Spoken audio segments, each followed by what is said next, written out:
कभी ये सोचा है कि अगर कल हम ना रहें तो हमारे अपनों का क्या होगा? देखिए, ये सवाल थोड़ा मुश्किल जरूर है पर बहुत जरूरी भी है। तो आज हम जीवन बीमा की दुनिया को थोड़ा और करीब से समझेंगे। ये एक ऐसा जरिया है जो इस चिंता को, आप कह सकते हैं, कम करके परिवार के भविष्य को सुरक्षित करने में मदद कर सकता है। चलिए मिलकर जानते हैं कि ये सिर्फ एक फाइनेंशियल प्रोडक्ट से कहीं ज्यादा क्यों है। तो हमारी आज की पूरी बातचीत इसी एक बुनियादी सवाल से शुरू होती है कि भाई जीवन बीमा असल में हमारी जिंदगी में उपयोगी क्यों है, इसका काम क्या है। ये सिर्फ एक कागज का टुकड़ा या पॉलिसी नहीं है, ये एक वादा है। आइए देखते हैं कि आखिर वो वादा है क्या। उस बड़े सवाल का जवाब ढूंढने से पहले चलिए एक कदम पीछे आते हैं और बिल्कुल बेसिक बात समझते हैं। जब हम कहते हैं जीवन बीमा, तो हमारा असल में मतलब क्या होता है? आइए इसे एकदम आसान शब्दों में समझने की कोशिश करते हैं। तो इसे आप एक तरह का वित्तीय सुरक्षा जाल समझिए। मतलब एक व्यक्ति नियमित तौर पर एक छोटी रकम, जिसे प्रीमियम कहते हैं, बीमा कंपनी को देता है और बदले में बीमा कंपनी ये वादा करती है कि अगर कुछ अनहोनी हो गई तो वो उस व्यक्ति के परिवार को एक तयशुदा बड़ी रकम देगी। ये भविष्य के लिए एक तरह का वादा खरीदने जैसा है। तो ये वादा असल में दिखता कैसा है? प्रैक्टिकली इसका मतलब क्या है? इसकी शुरुआत होती है सबसे जरूरी चीज से, सुरक्षा। चलिए देखते हैं कि जीवन बीमा हमारे अपनों के लिए एक मजबूत ढाल के तौर पर कैसे काम करता है। देखिए, ये सुरक्षा मुख्य रूप से 3 तरीकों से मिलती है। पहला, परिवार की आर्थिक जरूरतें पूरी होती रहें। दूसरा, बच्चों के भविष्य, उनकी पढ़ाई लिखाई जैसे सपनों को सहारा मिले। और तीसरा, किसी भी तरह के कर्ज का बोझ परिवार पर ना आए। आइए अब इन तीनों को थोड़ा और गहराई से समझते हैं। जरा सोचिए, एक परिवार अगर अपने कमाने वाले सदस्य को खो देता है तो दुख के साथ साथ उन पर अचानक एक बहुत बड़ा आर्थिक संकट आ जाता है। जीवन बीमा ठीक इसी मोड़ पर काम आता है। वो उस मुश्किल समय में परिवार को आर्थिक स्थिरता देता है, उन्हें संभलने का मौका देता है। शायद ये इसका सबसे बड़ा और सबसे जरूरी फायदा है। और ये बात सिर्फ आज के खर्चों को पूरा करने तक ही सीमित नहीं है। ये इस बात को भी पक्का करता है कि किसी बच्चे की अच्छी पढ़ाई का सपना या उनकी शादी की जिम्मेदारी किसी ट्रेजेडी की वजह से अधूरी न रह जाए। ये एक तरह से आने वाली पीढ़ी के भविष्य में किया गया निवेश है। हम में से कोई भी अपने परिवार के लिए कर्ज का बोझ छोड़कर नहीं जाना चाहता है ना? तो जीवन बीमा ये सुनिश्चित करने में मदद करता है कि होम लोन हो, कार लोन हो या कोई और देनदारी, उसका निपटारा हो सके, ताकि परिवार को एक साफ सुथरी वित्तीय शुरुआत मिल सके।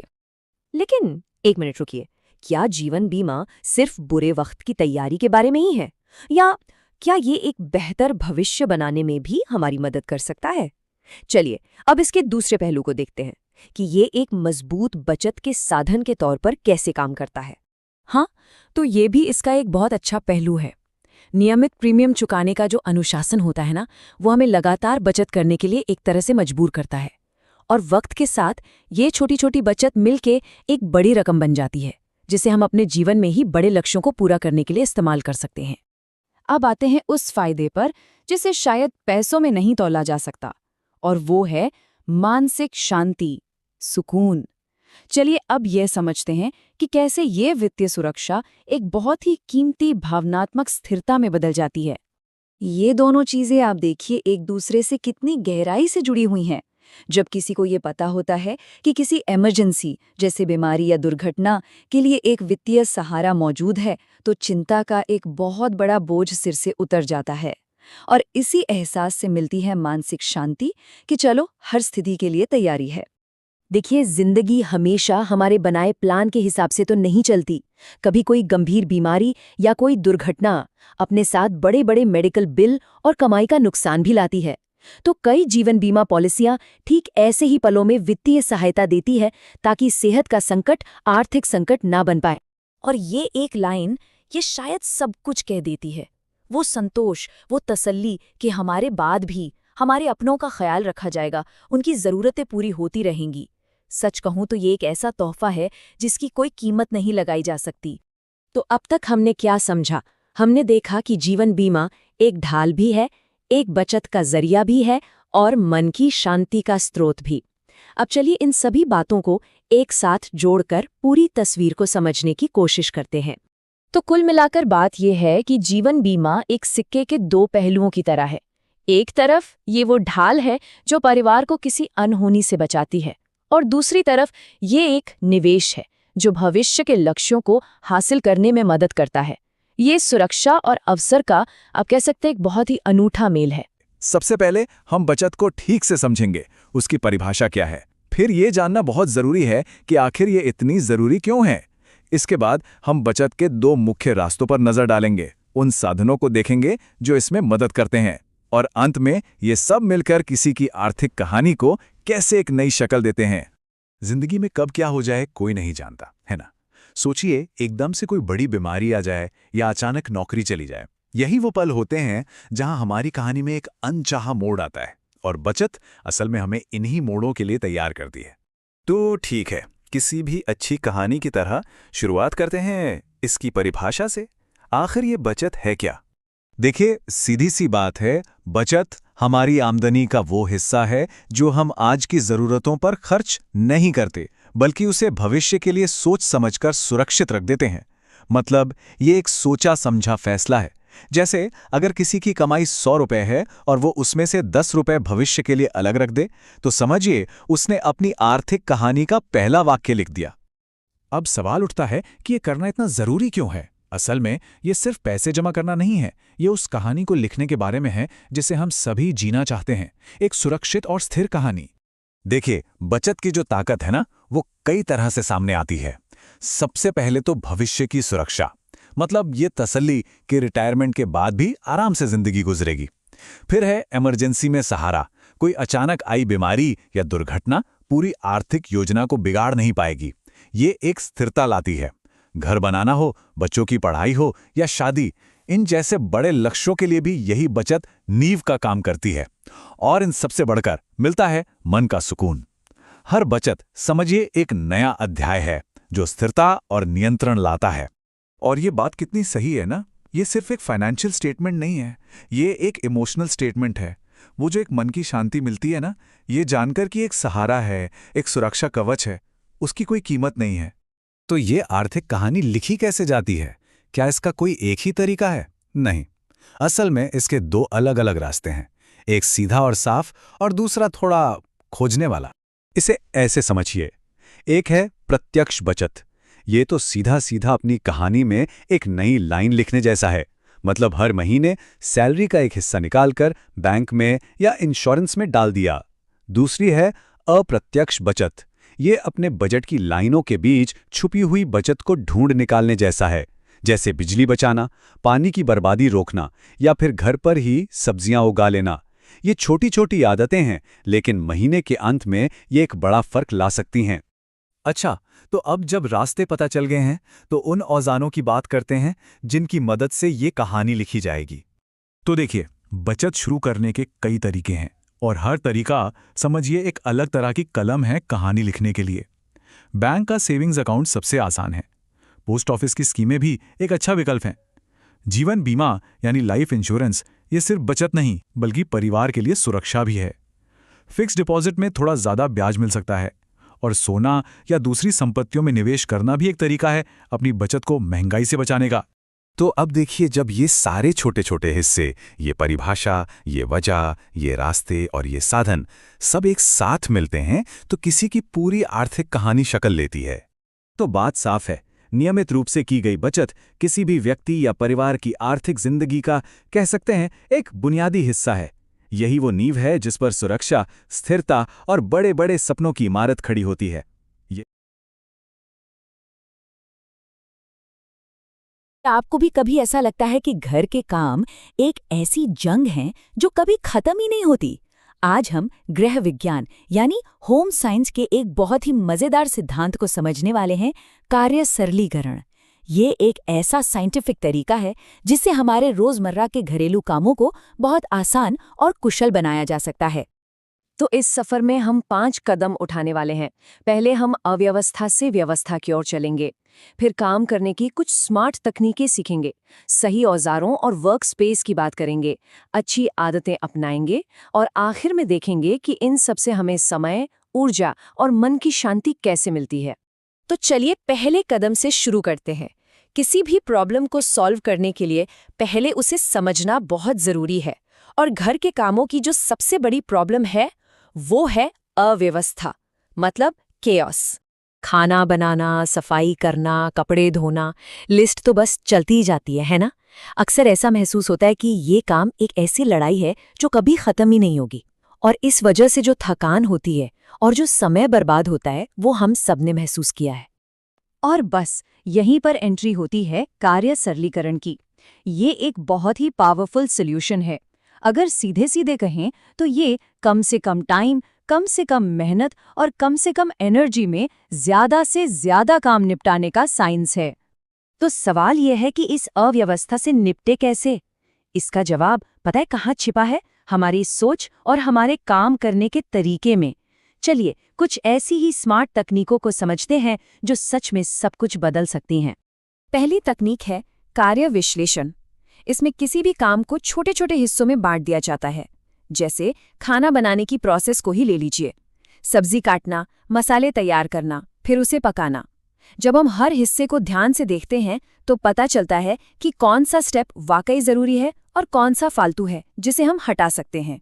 अगली तकनीकें हैं कार्य योजना और कार्यक्रम निर्धारण। इसका सीधा सा मतलब है कि काम करने से पहले ही तय कर लेना कि क्या करना है, कब करना है और किस काम के बाद कौन सा काम करना है। सोचिए, सुबह के कामों की अगर पहले से प्लानिंग हो तो बिना किसी हड़बड़ी के सब कुछ कितनी आसानी से हो जाता है। सही सोच और प्लानिंग, ये तो समझिए आधी जंग जीत ली। पर बाकी आधी लड़ाई इस बात पर टिकी है कि हम किन औजारों का इस्तेमाल कर रहे हैं और हमारे काम करने की जगह हमारा माहौल कैसा है। आज के दौर में मिक्सर, वॉशिंग मशीन या प्रेशर कुकर जैसे मॉडर्न उपकरण सिर्फ सुविधा की चीजें नहीं हैं। ये असल में हमारी कार्य सरलीकरण स्ट्रैटेजी का एक बहुत ही जरूरी हिस्सा है। इनके इस्तेमाल से मेहनत और समय दोनों की जबरदस्त बचत होती है और काम की क्वालिटी भी सुधरती है। और यहाँ एक बहुत बड़ा फर्क नजर आता है। सोचिए जरा, एक बिखरी हुई रसोई जहाँ एक चम्मच ढूंढने में 5 मिनट लग जाएं, और दूसरी तरफ एक सलीके से सजी रसोई जहाँ हर चीज अपनी जगह पर है। काम करने का पूरा एक्सपीरियंस ही बदल जाता है। इससे सिर्फ चीजें नहीं मिलती, हमारा कीमती समय भी बचता है। तो इसका मूल मंत्र है फालतू की मूवमेंट को खत्म करना। अपनी काम करने की जगह को एक पायलट के कॉकपिट की तरह सोचिए, जहां हर जरूरी चीज बस हाथ बढ़ाते ही मिल जाती है। इससे बार बार उठने बैठने या यहाँ वहां जाने की एनर्जी बचती है। तो हमने सही सोच और सही माहौल की बात कर ली। अब बारी है सबसे जरूरी चीज की, हमारी अपनी आदतें और मिलकर काम करने की ताकत। ये बात जानना बहुत जरूरी है कि सही पोस्चर में काम करना अपने आप में एक टेक्निक है। अक्सर झुककर काम करने से शरीर पर बहुत तनाव पड़ता है और हम जल्दी थक जाते हैं। इसके बजाय अगर हम सही ऊंचाई की मेज का इस्तेमाल करें या बैठकर काम करें तो शरीर को आराम मिलता है। और अब एक ऐसी टेक्निक जो शायद सबसे ज्यादा असरदार है, कार्य विभाजन, मतलब काम को बांट लेना। जब परिवार के सभी लोग मिलकर काम करते हैं तो किसी एक इंसान पर सारा बोझ नहीं पड़ता। काम जल्दी भी होता है, आसानी से भी होता है और घर में एक दूसरे की मदद करने का माहौल भी बनता है। तो हमने तकनीकें समझी, माहौल को बेहतर बनाया और आदतों पर ध्यान दिया। अब देखते हैं कि जब ये सब चीजें एक साथ मिलती हैं तो इसका नतीजा क्या होता है। तो कार्य सरलीकरण का असल फायदा क्या है? देखिए, ये सिर्फ हमारा समय और एनर्जी ही नहीं बचाता, बल्कि ये हमारी थकान को कम करके हमारे काम की क्वालिटी को भी बेहतर बनाता है और इसका असर आपको तुरंत महसूस होता है। और इन सब का जो अंतिम परिणाम है वो सिर्फ एक साफ सुथरा घर नहीं है, वो है एक ज्यादा व्यवस्थित, एक ज्यादा कुशल और सच कहूं तो एक ज्यादा आरामदायक पारिवारिक जीवन। क्योंकि जब घर के काम बोझ नहीं बल्कि व्यवस्था का एक हिस्सा बन जाते हैं तो परिवार के साथ बिताने के लिए ज्यादा वक्त और सुकून मिलता है। कभी ऐसा महसूस होता है कि घर के काम वो तो जैसे कभी खत्म ही नहीं होते। गृह विज्ञान में इसका एक बहुत ही बढ़िया समाधान है जिसे कहते हैं कार्य सरलीकरण। ये रोजमर्रा के कामों को आसान और असरदार बनाने का एक तरीका है। चलिए आज इसी कॉन्सेप्ट को थोड़ा और करीब से समझते हैं। तो आज हम क्या क्या जानने वाले हैं? सबसे पहले तो यही समझेंगे कि ये कार्य सरलीकरण आखिर है क्या चीज। फिर ये देखेंगे कि इसकी जरूरत क्यों है, इसके पीछे कौन से सिद्धांत काम करते हैं और सबसे जरूरी, इसे अपनी रोज की जिंदगी में कैसे लाया जाए। और हाँ, आखिर में हम इसके शानदार फायदों पर भी बात करेंगे। तो चलिए सबसे पहले और सबसे जरूरी सवाल से ही शुरू करते हैं। घर और परिवार को मैनेज करने में इस कार्य सरलीकरण का असली मतलब क्या होता है? देखिए, सीधे सीधे शब्दों में कहें तो कार्य सरलीकरण का मतलब है किसी भी काम को इस तरह से प्लान करना कि उसमें हमारा समय, हमारी मेहनत और हमारा पैसा तीनों कम से कम लगे। मतलब ये घर के कामों के लिए एक स्मार्ट सिस्टम बनाने जैसा है, ताकि हमें नतीजे भी बेहतर मिलें और हम थके भी कम। तो असल बात ज्यादा मेहनत करने की नहीं है, बल्कि स्मार्ट तरीके से काम करने की है। सोचिए, ये कुछ ऐसा है जैसे किसी भारी पत्थर को धक्का देने के बजाय उसे पहियों पर रखकर आराम से ले जाना। मकसद बस इतना है कि काम आसान हो, सुविधाजनक हो और असरदार भी बने। लेकिन यहाँ एक सवाल उठता है कि आखिर हमें इसकी जरूरत ही क्यों है? चलिए इसी बात को समझते हैं कि हमारी रोज की जिंदगी में ये कॉन्सेप्ट इतना जरूरी क्यों हो जाता है। सोचिए जरा, हमारे रोज के काम, खाना बनाना, साफ सफाई, कपड़े धोना, अगर इनको बिना किसी प्लान के किया जाए तो क्या होता है? दिन के आखिर तक हमारी सारी एनर्जी खत्म हो जाती है। बिना प्लानिंग के काम करने पर हमारा वक्त और हमारी ताकत दोनों बर्बाद होते हैं। और बस यहीं पर कार्य सरलीकरण की जरूरत महसूस होती है। ये न सिर्फ हमारा कीमती वक्त और एनर्जी बचाता है, बल्कि थकान को कम करके हमें परिवार के साथ या दूसरे जरूरी कामों के लिए भी टाइम देता है। और सबसे मजेदार बात यह है कि जब काम आसान हो जाता है तो उसे करने में मजा भी आने लगता है।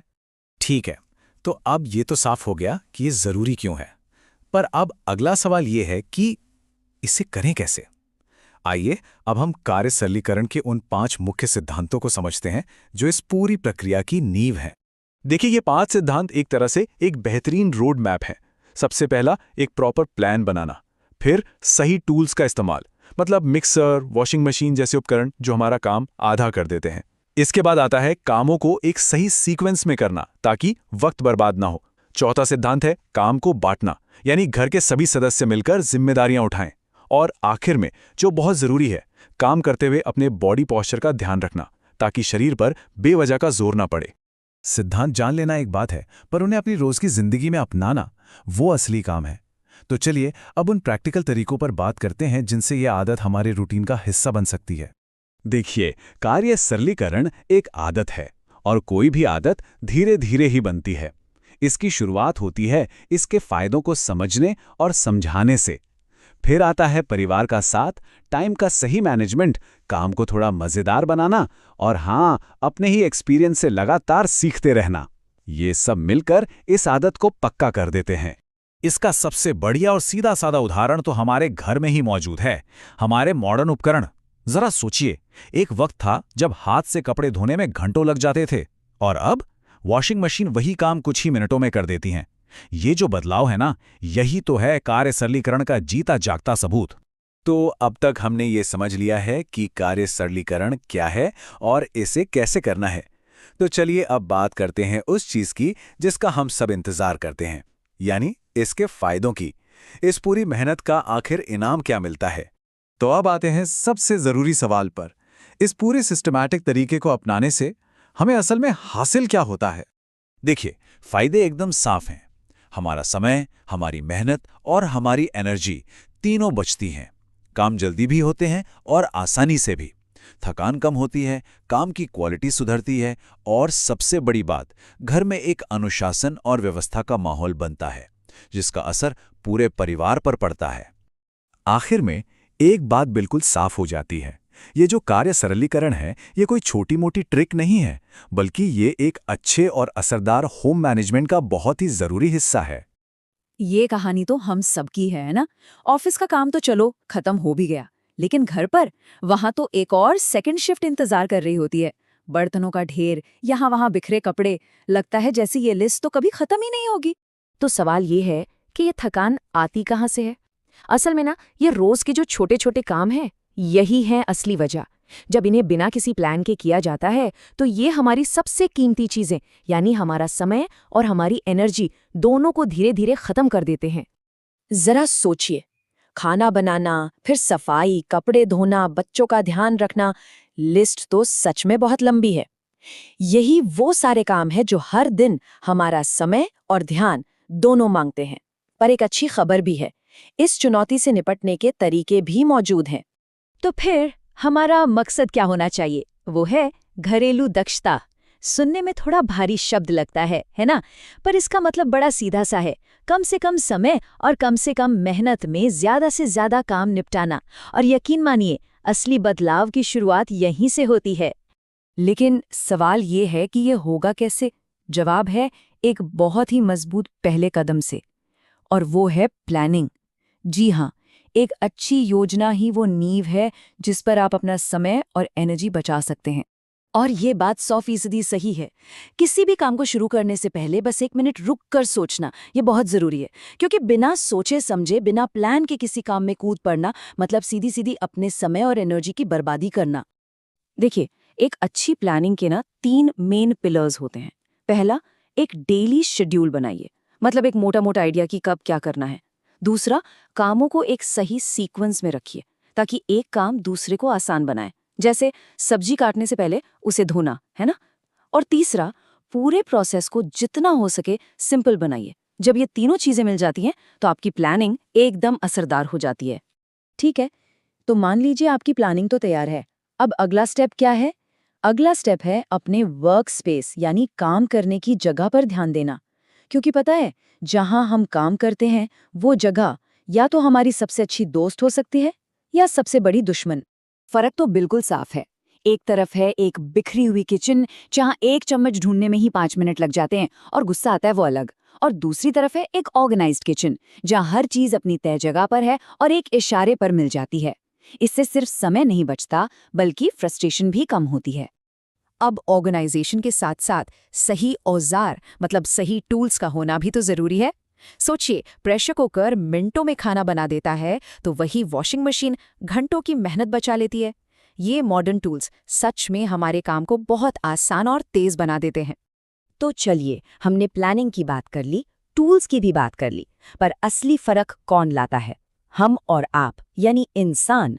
तो अब बात करते हैं टीम वर्क और काम करने के सही तरीकों की, क्योंकि सच कहूं तो यही वो चीजें हैं जो पूरा खेल बदल सकती हैं। ये बात समझना बहुत बहुत जरूरी है कि घर का काम किसी एक इंसान की जिम्मेदारी नहीं हो सकती। ये एक टीम एफर्ट है। जब काम परिवार के सभी सदस्यों में बराबर बंट जाता है तो किसी एक पर बोझ तो कम होता ही है, साथ ही काम भी ज्यादा मजे से और फटाफट हो जाता है।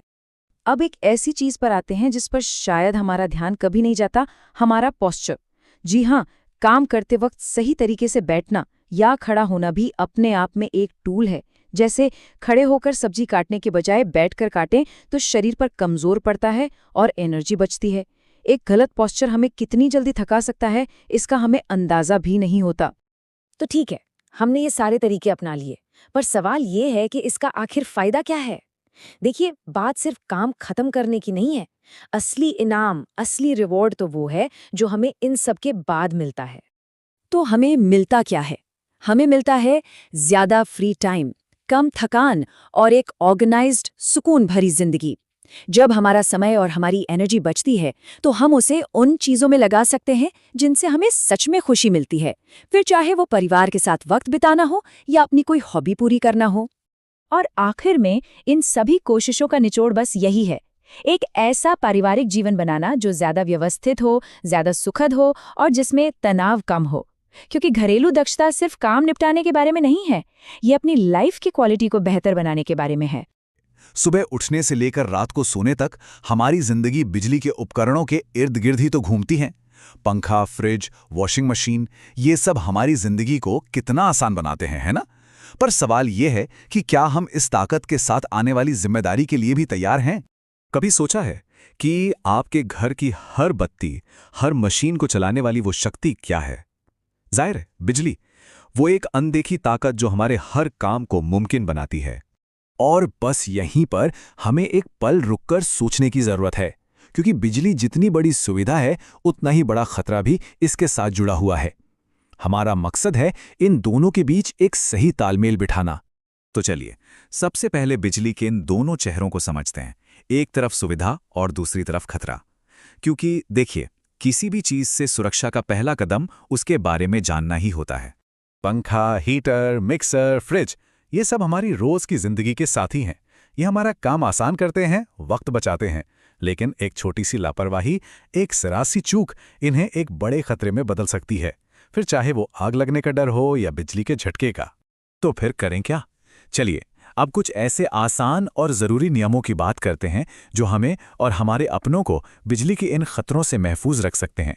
सबसे पहला और शायद सबसे ज़रूरी नियम, किसी भी बिजली के स्विच को या किसी भी उपकरण को हमेशा, और मेरा मतलब है हमेशा, सूखे हाथों से ही छुएं।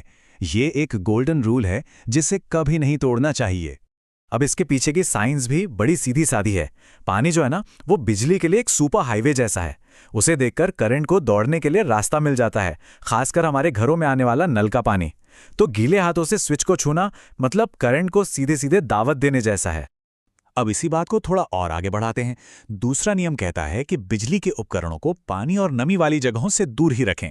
मतलब सिर्फ गीले हाथ ही नहीं, उपकरण के आसपास की नमी भी उतनी ही खतरनाक हो सकती है। हमारे घरों में कुछ जगह हाई रिस्क जोन होती हैं, जैसे कि रसोई और बाथरूम।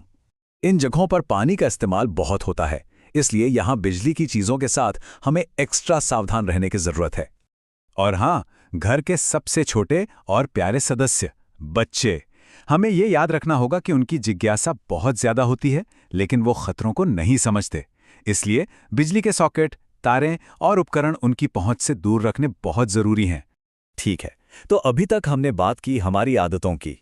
अब जरा अपना ध्यान उन मशीनों पर लाते हैं जिनका हम इस्तेमाल करते हैं, क्योंकि एक सेफ उपकरण ही एक सेफ घर की बुनियाद है।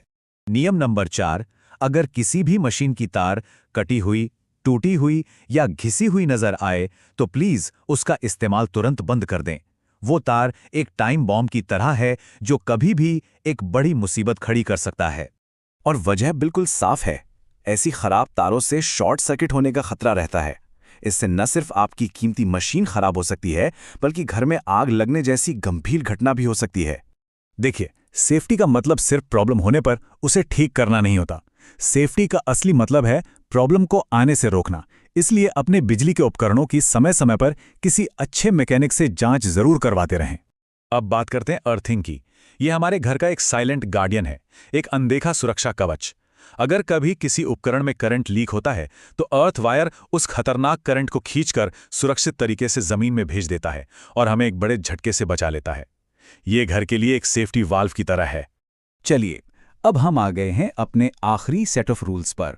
ये हमारी रोजमर्रा की आदतों के बारे में है, वो छोटी छोटी बातें जो हमारी सुरक्षा में बहुत बड़ा फर्क ला सकती हैं। अच्छा, किसी उपकरण को बंद करने का सही तरीका क्या है?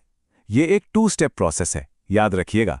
स्टेप 1, पहले स्विच बंद करें। स्टेप 2, उसके बाद ही सॉकेट से प्लग बाहर निकालें। अगर आप सीधे प्लग खींचेंगे तो चिंगारी उठने का खतरा रहता है। एक और गलती जो हम अक्सर कर बैठते हैं वो है एक ही सॉकेट पर जरूरत से ज्यादा बोझ डालना। आप ऐसे समझिए कि हर सॉकेट की एक लिमिट होती है, बिल्कुल एक नाव की तरह। अगर आप उस पर क्षमता से ज्यादा लोग बिठा देंगे तो क्या होगा? हिसाब बड़ा सिंपल है। सुरक्षित तरीका, एक सॉकेट एक उपकरण। खतरनाक तरीका, एक सॉकेट और ढेरों उपकरण। जब एक ही जगह पर ज्यादा लोड पड़ता है तो तारें गर्म हो सकती हैं और आग लगने का खतरा कई गुना बढ़ जाता है। और आखिर में एक बहुत ही आसान नियम, जब कोई उपकरण इस्तेमाल में न हो तो उसका स्विच बंद कर दें। ये एक छोटी सी आदत है, लेकिन इसके फायदे 2 हैं। एक तो बिजली बचती है और दूसरा सुरक्षा भी बनी रहती है। तो इन सभी नियमों का, सारी बातों का निचोड़ क्या है? बस एक लाइन में, हमारी सुरक्षा हमारी अपनी सावधानी में है। जैसा कि कहा गया है, सावधानी अत्यंत आवश्यक है। यही सबसे बड़ा सच है। अगर हम इन बातों का ध्यान रखें तो हम न सिर्फ दुर्घटनाओं से बच सकते हैं, बल्कि अपने कीमती उपकरणों को भी लंबे समय तक सुरक्षित तरीके से इस्तेमाल कर सकते हैं।